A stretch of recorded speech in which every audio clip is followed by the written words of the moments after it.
Welcome to the Elizabeth Cunningham Show, courageously expanding love with me, Elizabeth Cunningham. My mission is to expand the conversation of love in the world. Is it possible to have deep, loving, healthy relationships? Have you ever been curious about having more than one relationship or partner at a time? Get ready to transform in love, be courageous, and set yourself free. In this show, we talk about relationships, sex, love, and the ways we wish we could be, but never thought were possible. The Elizabeth Cunningham Show starts now. All right, welcome to the Elizabeth Cunningham Show, courageously expanding in love. And today we are talking about sexological bodywork. But before we get into that and introduce our absolutely phenomenal guest, a reminder that the Elizabeth Cunningham Show is live every Tuesday at 3 p.m. on the Transformation Network Facebook page, and then is aired on YouTube and podcast every single Thursday. Honestly, if you just Google the Elizabeth Cunningham Show, all of your favorite platforms will come up and you can watch it in whatever form that you would like to.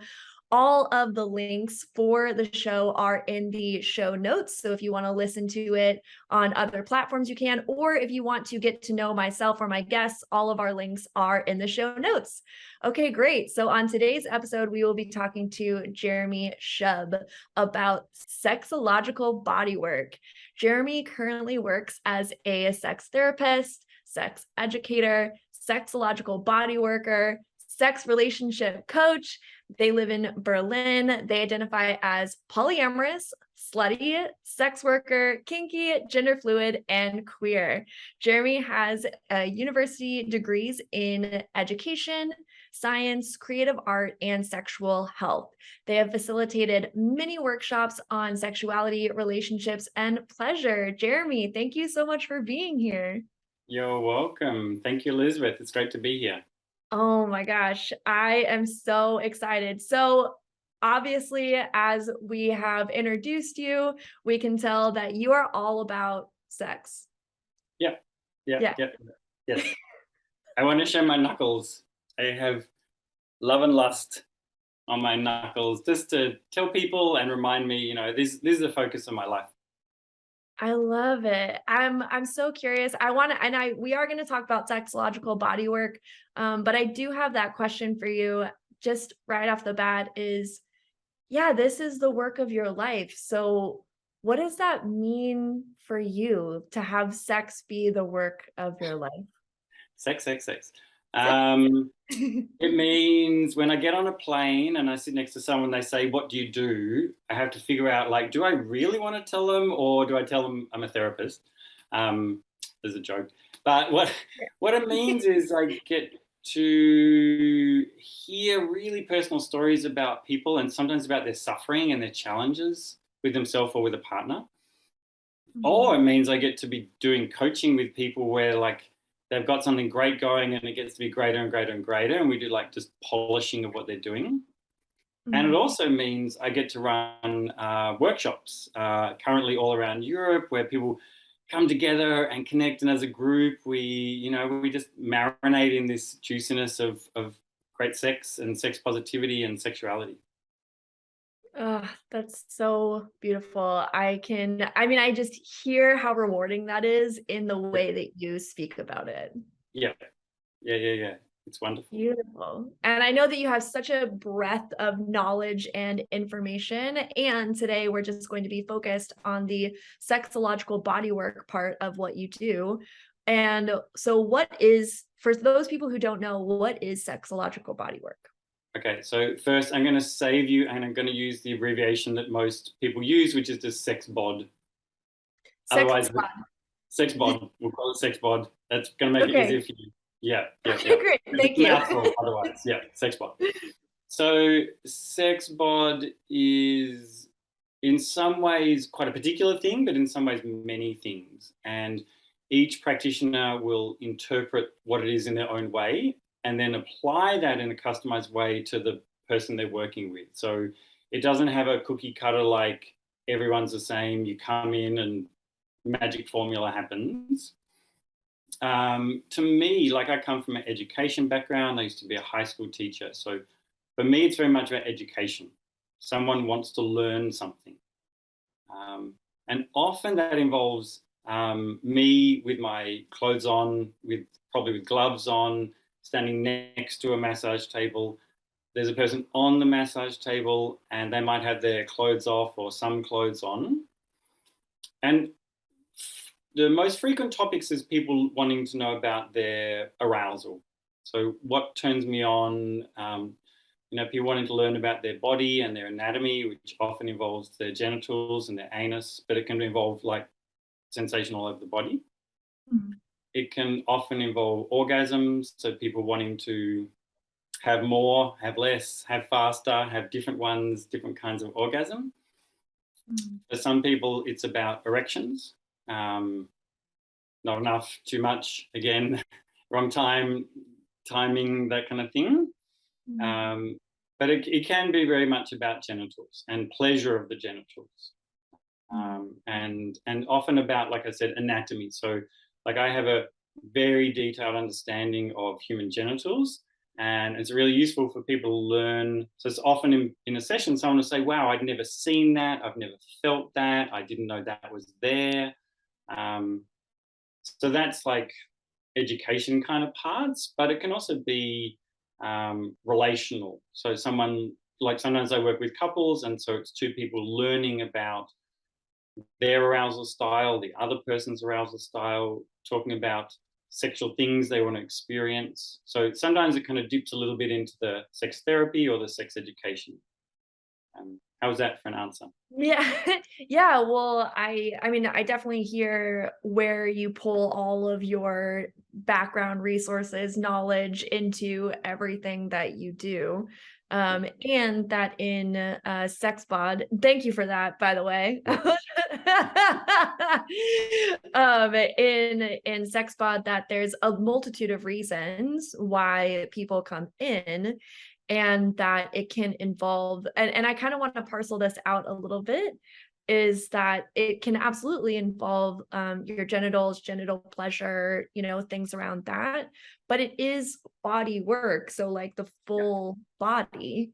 Yeah. And so and I'm also hearing inside of that as well, not just working with individuals, but working with couples too. Yeah. And so when you are like when you're helping people discover pleasure in their body, how often does it just involve genitals, or how often is it just your entire body? I'm really passionate that as sexual beings, we access the whole body. So I don't insist on it, but really, it's not that I'll never really do a session where someone just walks in the door, jumps on the table and says, touch my genitals. Like that'll probably never happen. And I should say also before any touch, there's a lot of conversation, what I call a creative collaboration, in which I sit with the person, we talk about what vision they have, what thing they're talking about. Sometimes we talk about trauma. And then there's a lot of talk about negotiating what will be touched, what won't be touched, and then consent and the boundaries of what's going on. So there's a lot happens before anything happens. But what I'm learning is that when someone feels safe and relaxed, they can access more sensation and more pleasure. And that's actually just a physiological thing where when we relax our body, there's more blood flow, and more blood flow to the skin or to the nerves means more sensation. So I'll pretty much always start with some touch or some gentle relaxing massage over a person so that they can, just kind of get a bit floppy and kind of surrender into the moment. And then if there's gentle touch involved, there's a lot more sensitivity for the person. Yeah, that's really beautiful. And I love that progression and the explanation of that. Yeah, people aren't just going to jump on your table and you're just going to touch their genitals. No. No, no. For those people listening to the podcast, there was a very lots of no shaking with the head. Yeah, No, no, no, no, no.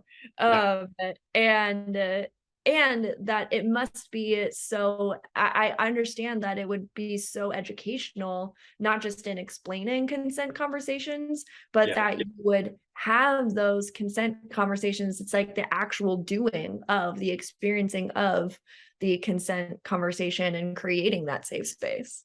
yeah. And then I run a lot of workshops that are just about consent, just about asking for what you want. And so in the individual or couples work, it's really clear, like, what are we agreeing to here? Because that's really what is consent, is like, I want this and you want this. Can we agree to have this shared experience? Okay, we consent to that. So yeah, I'm really passionate about that.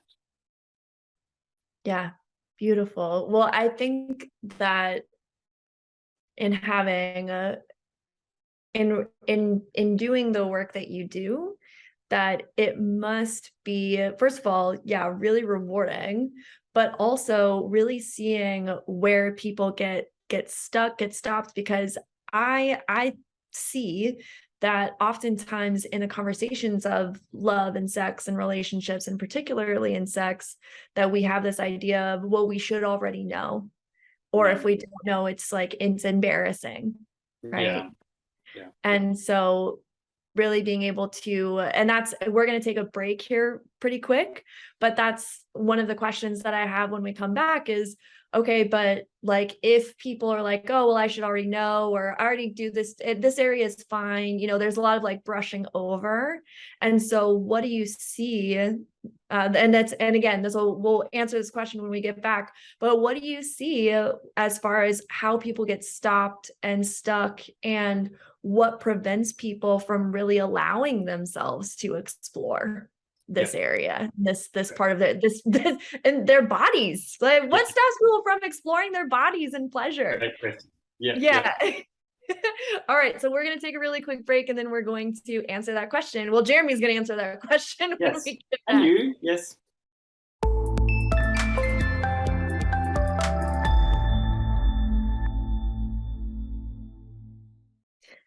Hey, welcome back to the Elizabeth Cunningham Show, courageously expanding in love. And we are here today with Jeremy Shub, and we are talking about sexological bodywork, or sex bod, as Okay. Jeremy has told me, is the shortened version of that. And where we left off was asking the question of what prevents people from, where's the sticking point, where's the pain point, why don't people, why don't more people do this, why don't more people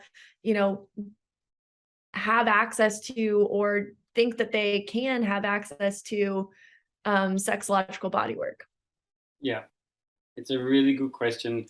The simple question is, we live in a sex negative society, or planet, I would say.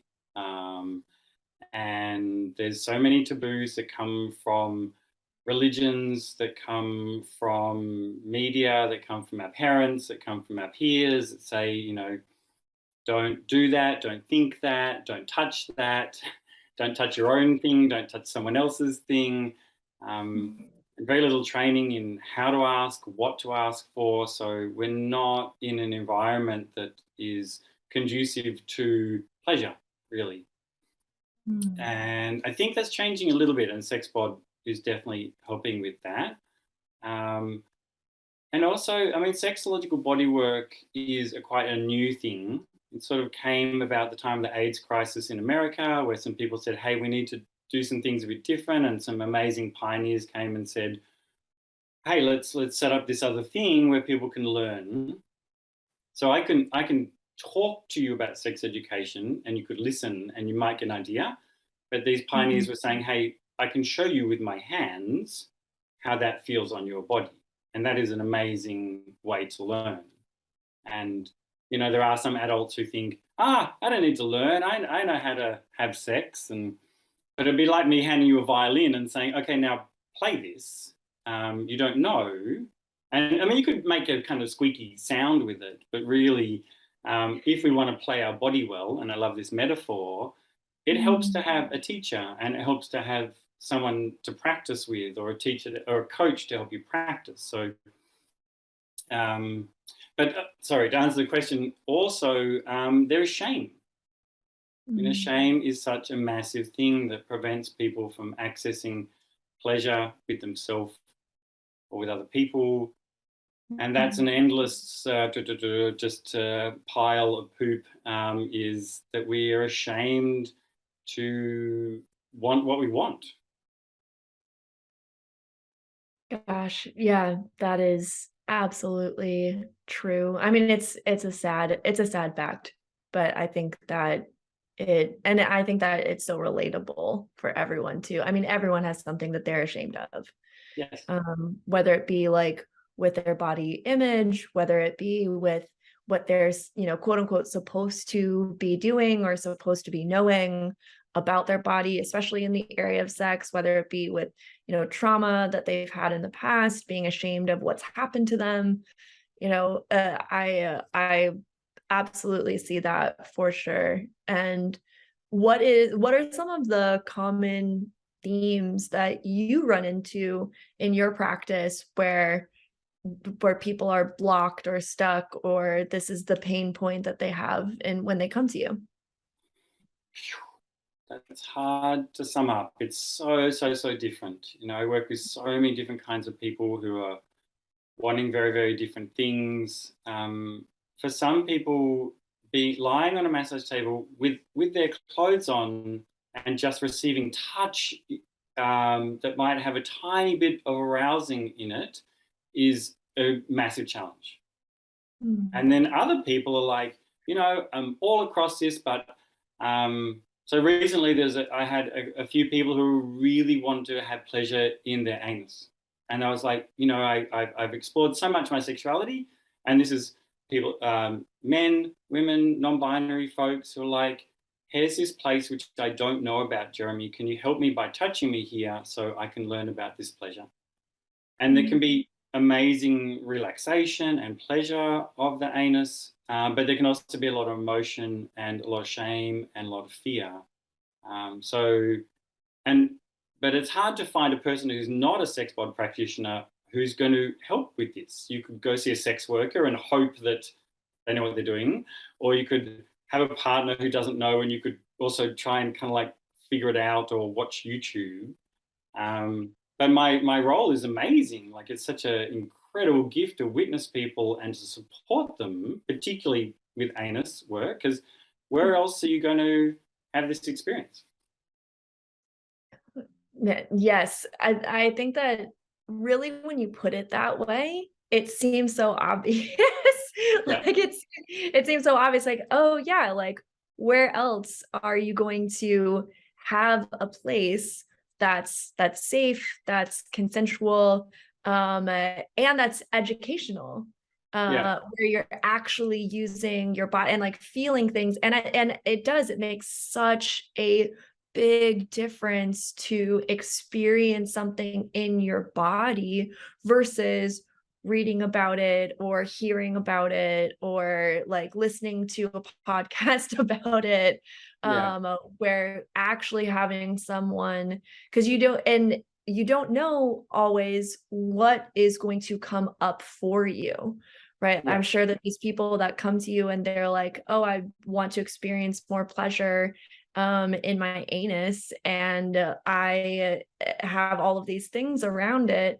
I'm sure that they don't even know what's going to come up even. And so to have a safe space to be able to explore that, and to have someone like you who's going to, whatever comes up for them, hold that space for them, let them know that it's okay. Because I think that's the other thing. And when you're playing with partners, is that there's like a lot of exploration, and that's really great, but partners don't always know, and I definitely know this from personal experience, partners don't always know how to hold space when something does come up for you that's unexpected. Yeah.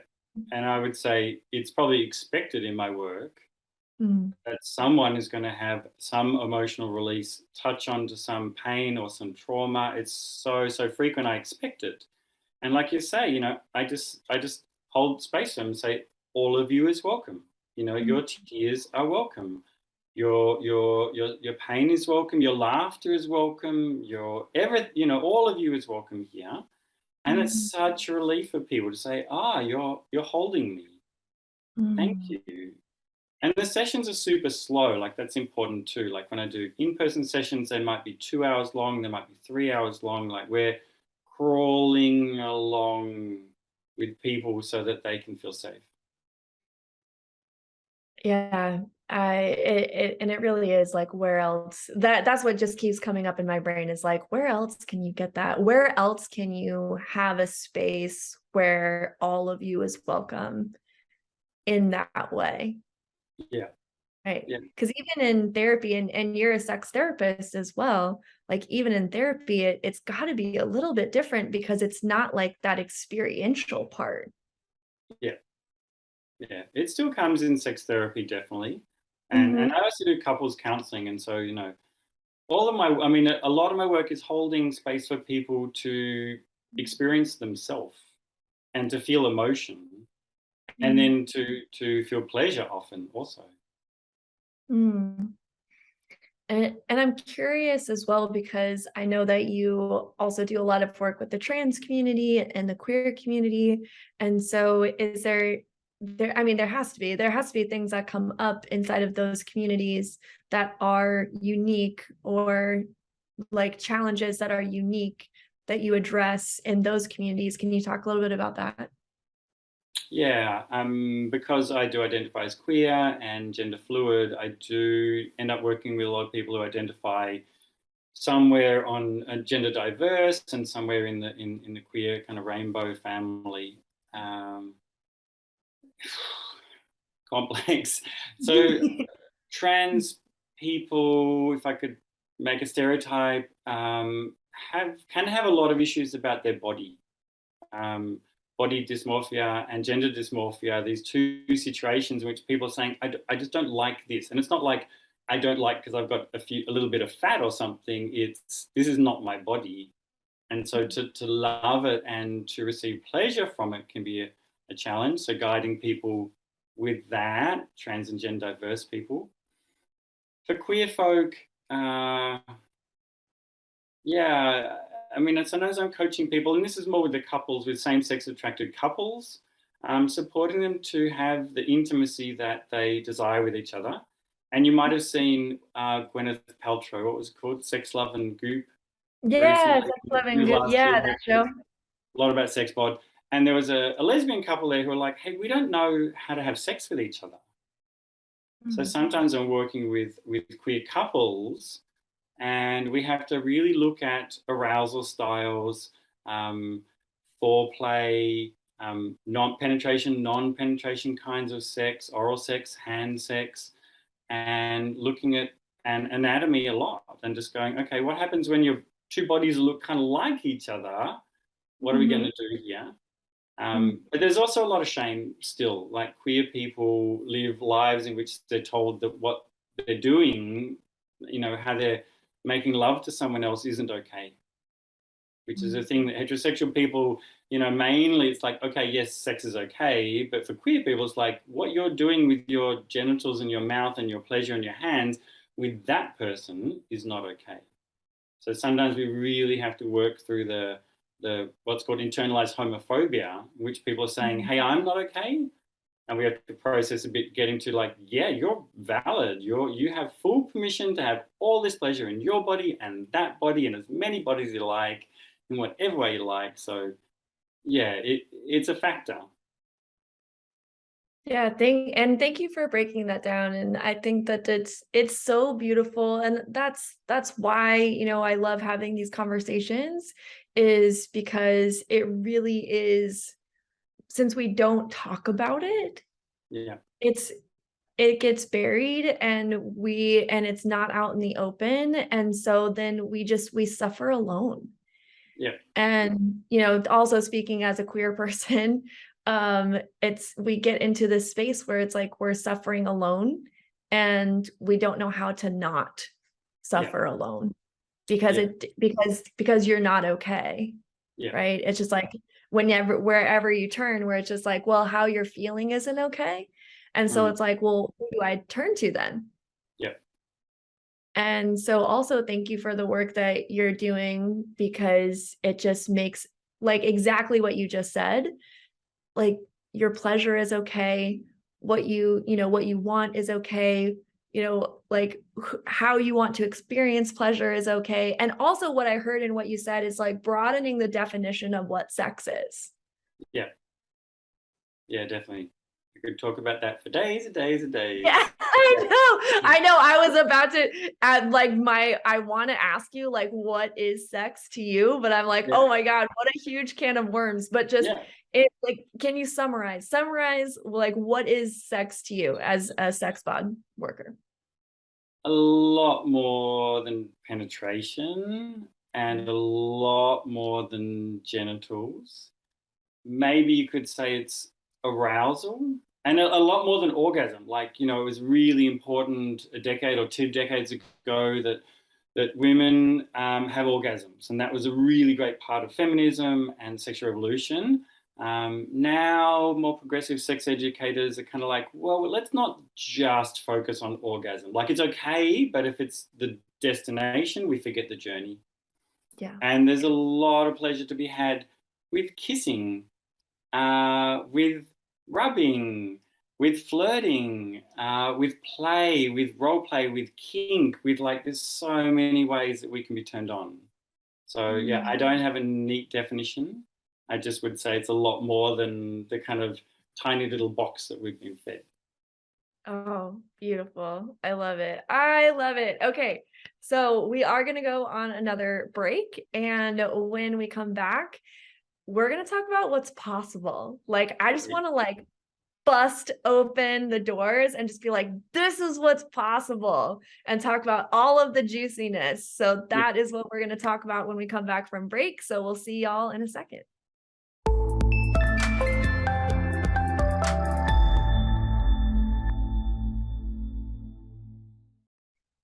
Welcome back to the Elizabeth Cunningham Show, courageously expanding love. And we are talking to the fantastic Jeremy Shub about sexological bodywork, or sex bod, as they so graciously have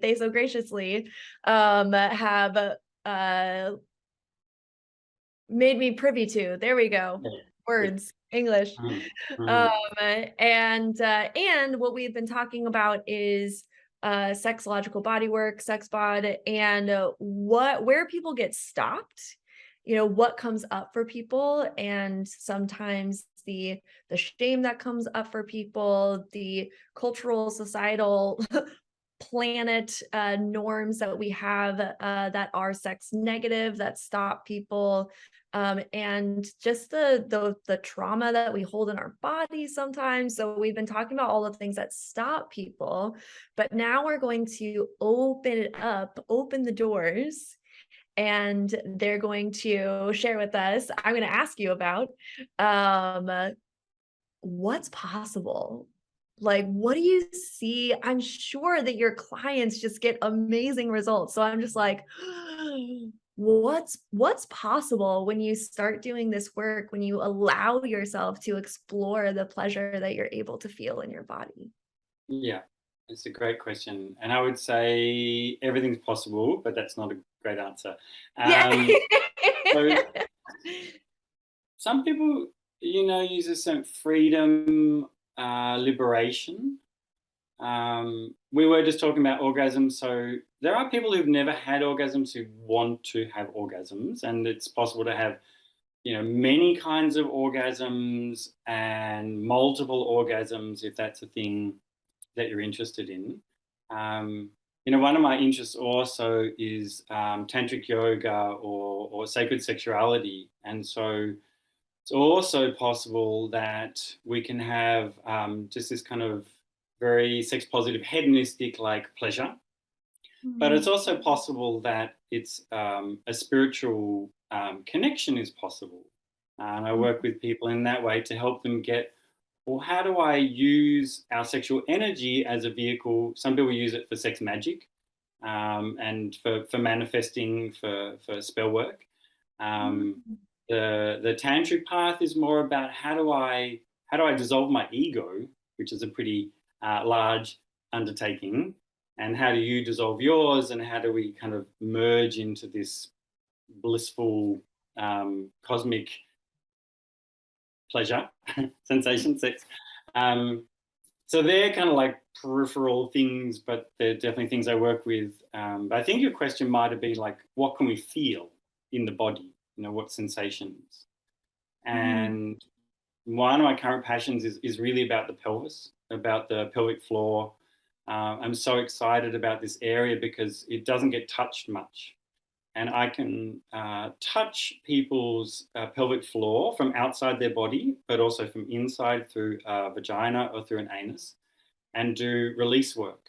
And so I'm not sure if you've heard about armoring and de-armoring of bodies. I have, but I would love for you to share and expand Okay. on what that is. Yeah. I'm very excited about this, but I'll give you a short version. There was a German psychiatrist called Wilhelm Reich, and he had this idea that we if something happens to us like a shock, we find a tension in our body, and that can be in all sorts of places, but very much in the genitals.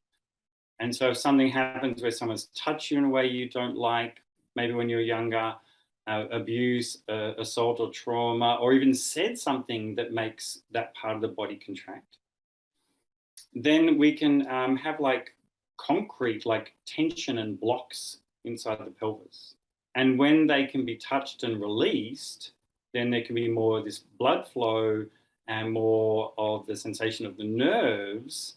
And people who were basically numb end up having these like holographic, like astral, full body orgasmic experiences because their function comes back. Mm. And that can happen anywhere on the body, but it can definitely happen where something might have happened in that genitals or anus or any part of our pelvis, and it contracts so much. Mm. And I've been working recently with people with vaginismus, which is a condition in which sexual intercourse is really painful, and having amazing results in which these people can open and soften and receive and have sensations of pleasure and orgasmic experiences. So I think there's a part of the answer, like there's many answers to your question. Right. Yeah, it's a big question. I mean, we could take it, like you said, everything's possible. And so you can take it a lot of different places. But I love the place that you took it. And one of the reasons is because it's so interesting to me. I think that, at least in my mind, conventional wisdom is that if you have trauma, that you work it out through talking, like therapy. Right. Yeah. And so the idea that you can release trauma or de-armor your body to be able to experience more pleasure through touch is a little almost counterintuitive for me, to be honest.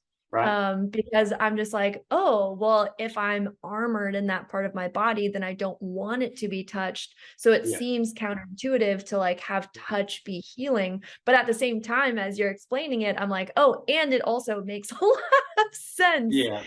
That you could release that during, like, while touching. However, my question is,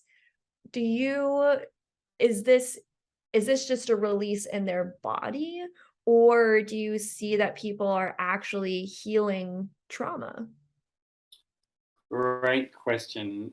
Mm. And I just want to go back to your kind of counterintuitive idea, which is that the container holds it.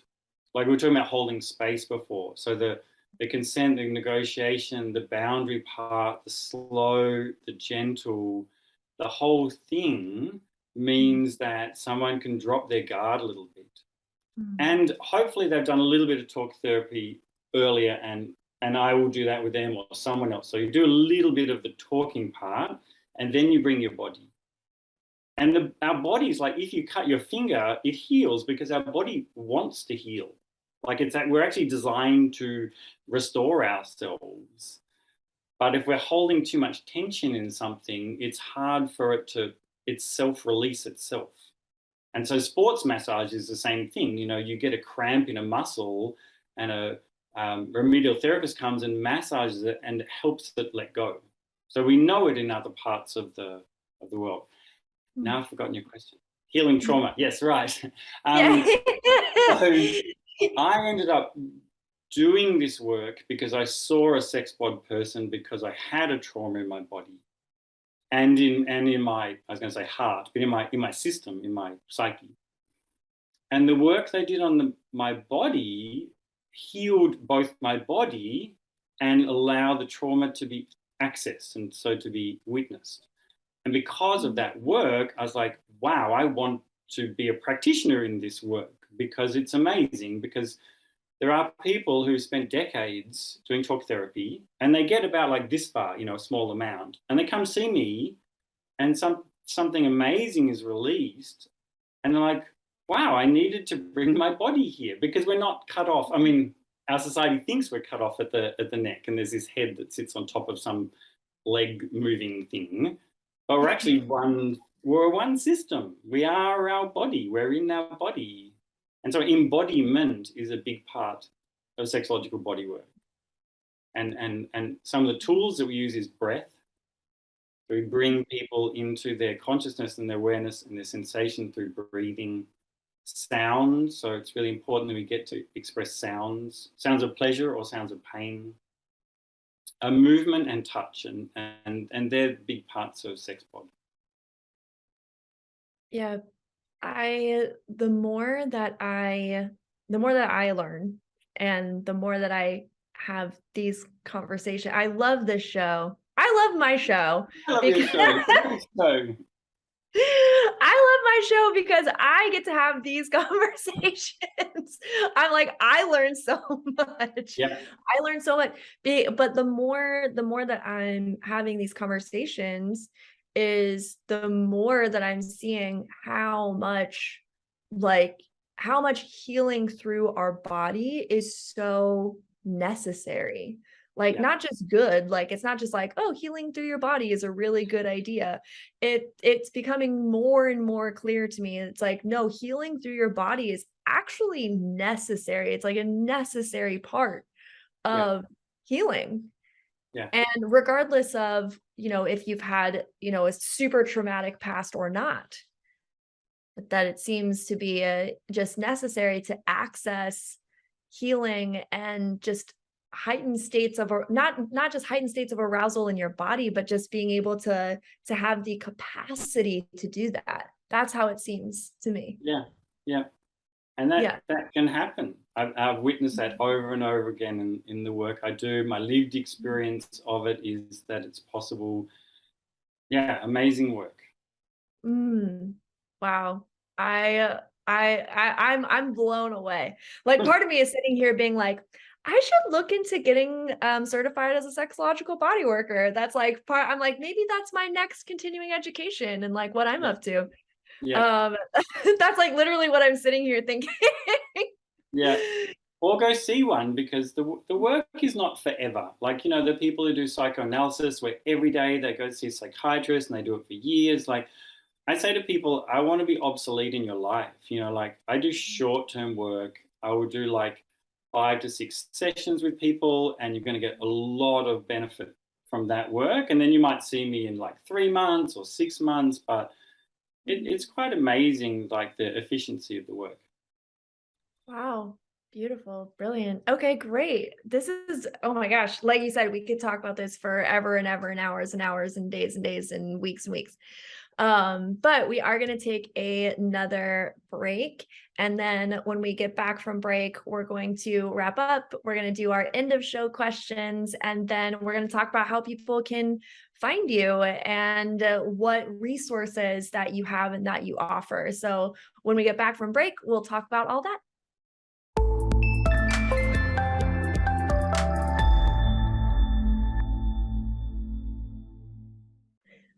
Welcome back to the Elizabeth Cunningham Show, courageously expanding love. And Oh, unfortunately, we are on our last segment with Jeremy Shub talking about sexological bodywork, sex positivity, pleasure, expanding your pleasure, healing through your body. Oh my gosh, like this has been an incredible conversation. Thank you so much for bringing all of your, not even, I thank you so much for giving us like a teaser of how much knowledge you have around Yeah, this.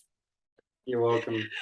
I was about to say all of your knowledge around this. I'm like, no, I feel like we've just Yeah, like just even the tiny tip of the iceberg on all of yeah, this stuff. So yeah, just so appreciate you being on the show. you're welcome. And thank you. It's a great Yeah. honor. Yeah. Yeah, absolutely. Okay, so what we're gonna do is we're gonna do the wrap up questions of the show that I ask everyone, and then I want you to share how people can reach out to you, what resources that you have, because like I said, anybody who's listening, watching the show, I mean, if you haven't been able to tell, Jeremy is an endless well of information about all of this stuff and resources. So please reach out to them. Okay. So first question. Yeah. What does love mean to you? Oof. Oh, that is such a good question. It just means everything to me. I did get tattooed on my knuckle. Um, yeah, that is the everything. You know, that is part of my mission on being on this planet is to love and be loved and support others in loving.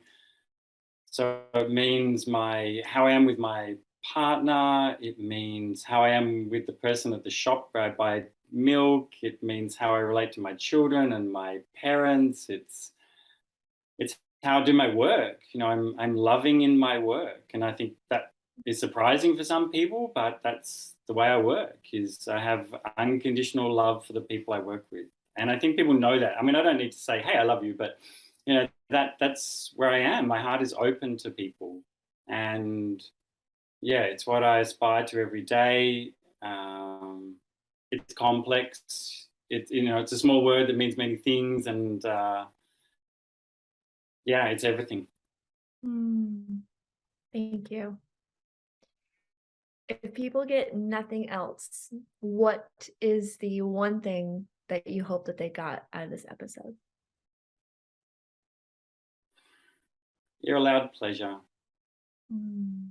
Yeah, everyone has their own and mine and yours permission to play and be turned on and to experience the oxytocin and the serotonin and the endorphins and the connection and the love. But yeah, pleasure is powerful and necessary right now and accessible for all of us. Thank you. All right. What is one action that people could take? Whew, that's such good questions. I'm a big fan of self pleasure, that's sometimes called masturbation, but in sex we call it self pleasure. Mm. And taking some time, creating a ritual. The self love of self pleasure is, my hands on my body, my whole body, maybe my genitals, and really becoming aware of me and what I enjoy. And then after I have that experience, I think I can have experiences with other people. So, I run workshops on self pleasure, I do coaching on people about self pleasure. There's things to learn, there's things to overcome. I think that is one thing we can all do wherever we are, whoever we are. Beautiful. I love that. Yeah. All right. What are you promoting? I am promoting my work. Mhm. At the moment, I'm doing a lot of work online. So it's fun that you're in another country from where I am. I'm working with people all around the world. And before the pandemic, I was not anti technology, but I just loved the connection of being in the room with someone. And then COVID happened and everything went online. And I was like, okay, I'm going to go online. And now after I do a kind of hybrid, like I still in this city work with people's bodies with touch. I'm working with so many people in so many places, doing so many things online, and But people who can't access, who are isolated, or people who want a specialized kind of service, it works. It blows my mind. I had a session with someone in Australia today, and they were like, "Yeah, this works. You know, you supported me in the way I needed support on a screen. It's great." That, you know what, that's also what I have found. Because I, same, before COVID, I was like, oh no, I'm not going to do my work online, all this stuff. And then COVID, it was like, oh, well, now you have to. And then it was like, oh wow, like it actually works so much better. And almost like sometimes it's like, I don't know if we could have done, especially in like different parts of the world, like we couldn't have done this. We couldn't have had this connection. We couldn't have had this breakthrough, this transformation without online. Yeah. Anyway. All right. How can people find you? If you Google my name, you can find me. And that is, my website is my name, jeremyshub.com. My Facebook is my name, Jeremy Shub. My Instagram is my name. And that's the best way. Website's pretty good because you get to read a little bit about the work, and if you want to book sessions, you do that through the website. So all on the book a session page. Great. Perfect. And all of that is also in the show notes as well. So anybody who is watching, listening, you can just scroll down. You can click right on that. You don't even have to remember. You can just scroll down. On it. Yeah. There's one kind of thing about the website. So it has book a free 30-minute Zoom. So anywhere, anyone can just book that. My booking calendar just adjusts time zones, and I'm having these kind of check-ins with people all around the world. They get to see my face, hear my voice. They get to ask me things, tell me things, whatever. So it's a free session, no obligation, just a great way to start a connection. Beautiful. Thank you so much. Thank you for the work that you do. Thank you for the passion that you have. Thank you for the love that is behind all of your work. It is clear. It is clear that like love just exudes from you. So thank you. I appreciate you. You're welcome. Yeah. All right. And thank you every single person for watching, listening. Remember to like, subscribe, turn on the notifications so you don't miss anything. We are live every Tuesday at 3 p.m. Pacific time on the Transformation Network Facebook page. And we are then aired on YouTube and podcast platforms every single Thursday. All the links are in the show notes. Again, you don't have to remember anything. You just scroll down and click on things. Beautiful. All right. Until next time, everyone, keep loving. You have been listening to The Elizabeth Cunningham Show, Courageously Expanding Love with me, Elizabeth Cunningham. Tune in live every Tuesday at 3 p.m. Pacific Standard Time on transformationtalkradio.com, where we shed light on relationships, sex, love, and the ways we wish we could be, but never thought were possible. Learn to love yourself and create the relationships you want. Connect with me at elizabethannCunningham.com. That's elizabethannCunningham.com.